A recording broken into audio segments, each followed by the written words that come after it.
Bonjour, c'est Bernard Lancelot, président de l'association Alpha International. Dans la mini-conférence d'aujourd'hui, je vais vous parler de l'ère du Verseau. Cette notion d'ère est une notion très importante.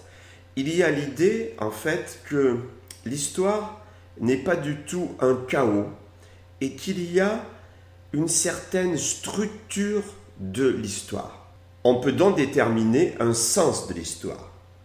Et parmi les doctrines qui affirment que l'histoire a un sens, il y a la doctrine de la grande année cosmique, que l'on trouve par exemple chez Platon ou dans le stoïcisme.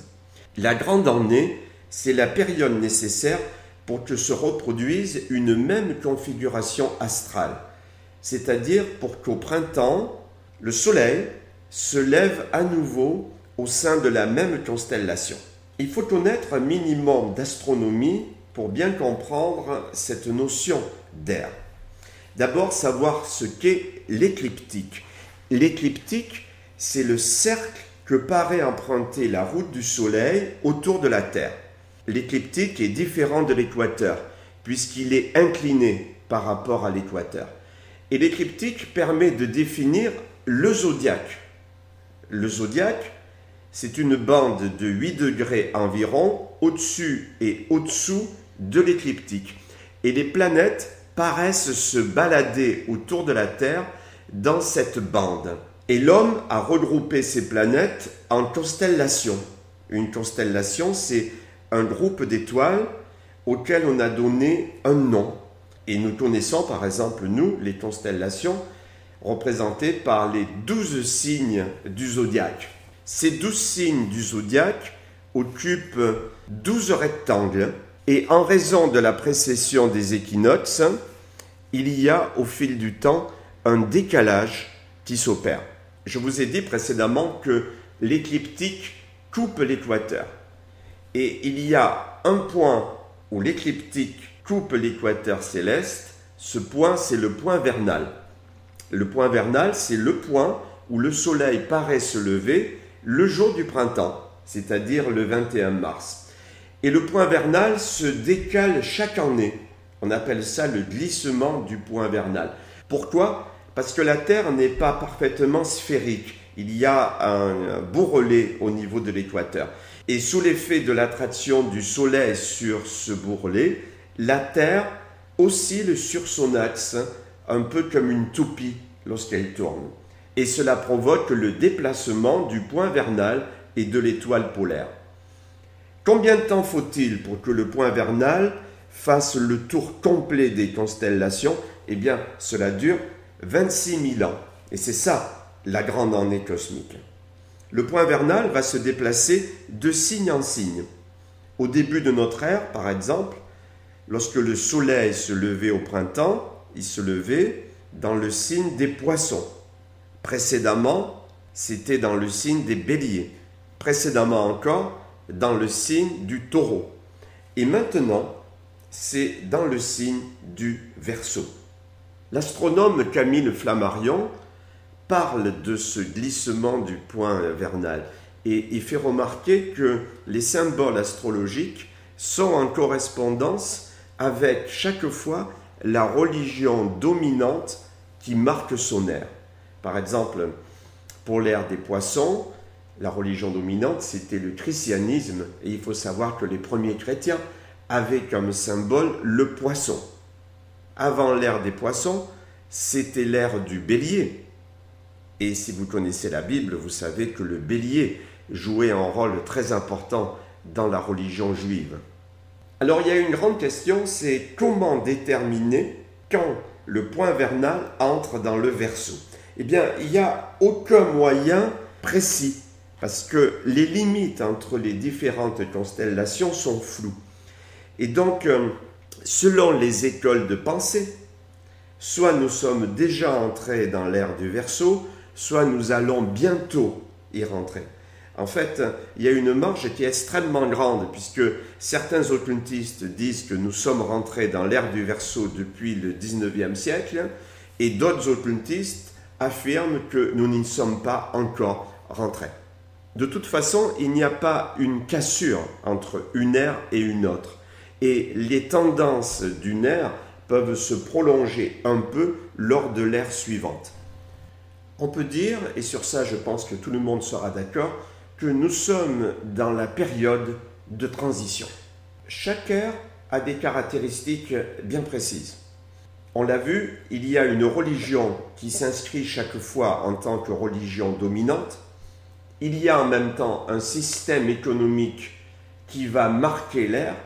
Et enfin, il y a une culture, un état d'esprit qui domine. Nous sommes à la veille de très grands bouleversements. En fait, il va y avoir une haute vibration qui va venir. Nous sommes non pas à la fin du monde, mais à la fin d'un monde.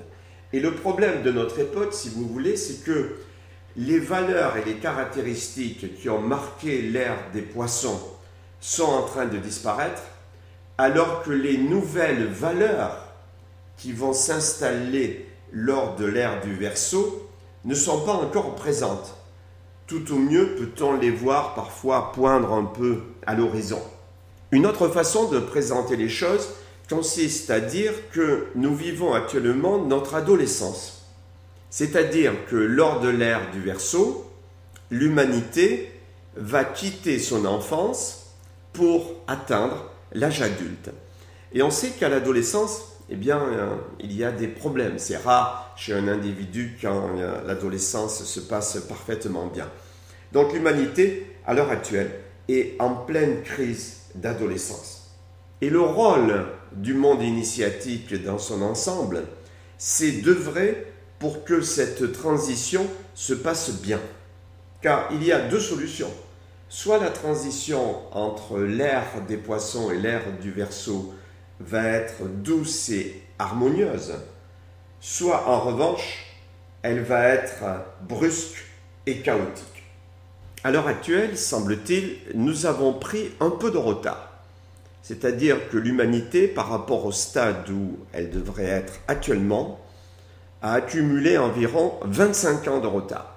Alors, 25 ans par rapport à une ère, c'est pas dramatique, c'est rattrapable. Mais il ne faudrait pas accumuler encore plus de retard. Car les anciennes prophéties, c'est vrai, nous disent que lors de l'ère du Verseau, l'humanité va atteindre une sorte d'âge d'or. Il y aura une sorte de paradis sur terre et l'humanité va avoir des pouvoirs qu'on attribuait autrefois aux dieux. Mais ça, ce n'est pas inscrit dans le marbre, c'est-à-dire c'est pas gagné d'avance. Ce que voulaient dire ces prophéties, c'est que à l'ère du Verseau, l'humanité aurait atteint l'âge adulte. Maintenant, est-ce que la maturité va aller de pair avec la sagesse? Là, c'est ouvert. On peut très bien rater ce rendez-vous avec l'ère du Verseau. Si par exemple, c'est le fanatisme religieux qui l'emporte, si c'est l'intolérance qui gagne, eh bien, le rendez-vous avec l'ère du Verseau sera loupé. Et à ce moment-là, eh bien, il faudra attendre 26 000 ans, c'est-à-dire repasser à nouveau par tous les signes du zodiaque pour se retrouver dans la constellation du Verseau. Le monde initiatique, je le répète, œuvre avec ses méthodes à lui pour que l'ère du Verseau s'installe réellement sur Terre. Par exemple, nous avons plus largement ouvert nos portes. Avant, pour entrer dans une société initiatique, eh bien, c'était très difficile. Il fallait être parrainé, il fallait faire ses preuves, et il n'y avait qu'un tout petit pourcentage des gens qui étaient finalement acceptés. À l'heure actuelle, les portails sont davantage ouverts, et il y a même certaines connaissances réservées autrefois aux initiés qui sont diffusées à l'heure actuelle dans le monde profane. Tout cela pourquoi? Eh bien, pour faire monter le niveau. Alors bien sûr, ça n'a pas que des conséquences positives parce que ça a un peu fait baisser le niveau à l'intérieur des ordres initiatiques. Et on peut dire qu'au XXe siècle, malheureusement, le monde initiatique a en partie loupé sa mission. Au XXe siècle, vu le nombre de chefs d'État, notamment en Afrique, qui étaient membres d'ordres initiatiques, on aurait pu complètement changer le visage de ce continent.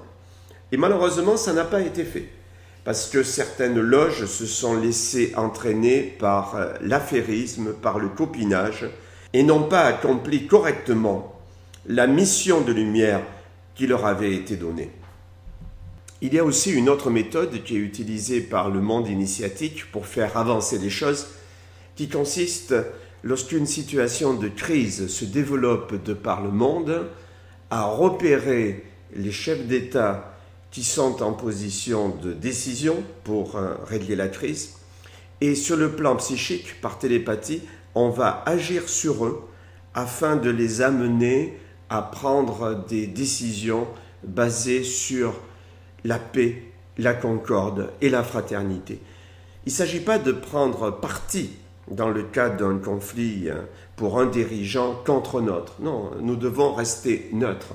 Nous allons agir sur les dirigeants des deux camps et pour les amener à se réconcilier et à faire la paix. Et il y a aussi quelque chose que peut faire chacun d'entre nous et que vous pouvez donc faire vous. Vous savez, je crois à la théorie du chaos. La théorie du chaos dit que le mouvement de l'air lié au battement d'ailes d'un papillon ici peut, à l'autre bout du monde, déclencher une tornade. Donc, si on applique la théorie du chaos à nos vies, ça donne ceci. Si, dans votre petit cercle, autour de vous, vous faites des actions justes, vous faites le bien, vous œuvrez toujours positivement, eh bien, les répercussions des choses peuvent faire que, à terme, cela va complètement changer l'histoire de l'humanité. Pour conclure, je dirais ceci. Lorsque l'ère du Verseau va émerger, cela va être pour l'humanité une période de paix, de fraternité, de prospérité et d'élévation spirituelle. Mais cela dépend avant tout de nous. Cela dépend avant tout de notre attitude. Donc, agissez pour le bien, agissez juste, et l'ère du Verseau va réussir à émerger. Lors de ma prochaine conférence, je vais aborder comme sujet le monde spirituel. À bientôt.